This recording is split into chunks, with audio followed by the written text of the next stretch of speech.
যে সমস্ত ছাত্রছাত্রীরা আগামী 5 তারিখ অর্থাৎ বৃহস্পতিবার দিন ইতিহাস পরীক্ষা দিবে, তাদের উদ্দেশ্যে বলছি, তোমাদের ইতিহাসের 3টা কোশ্চেন আমি 8-এর বলবো। এই 3টা কোশ্চেন ভালো করে পড়ে যাবা। এই 3টে থেকেই একটা কোশ্চেন তোমরা 8-এর লিখতে পারবা। প্রথম কোশ্চেনটা বলছি যে প্রাচ্য ও পাশ্চাত্য শিক্ষা বিতর্কটা কি? উচ্চশিক্ষার বিকাশে কলকাতা বিশ্ববিদ্যালয়ের ভূমিকা কি? এর 1 নম্বর।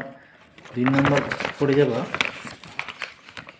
মানুষ, প্রকৃতি ও শিক্ষার সমন্বয়ে রবীন্দ্রনাথ ঠাকুরের চিন্তার পরিচয় দাও। আর 3 নম্বর কোশ্চেন পড়বা সিপাহী বিদ্রোহের বা মহাবিদ্রোহের প্রকৃতি বা চরিত্র। এই 3টা কোশ্চেন পড়লেই তোমাদের হয়ে যাবে। আর 4-এর একটা কোশ্চেন আর বলছে, খুব ইম্পর্টেন্ট এবার, যে উদ্বাস্তুর সমস্যার সমাধানে ভারত সরকার কী কী পদক্ষেপ গ্রহণ করেছিল।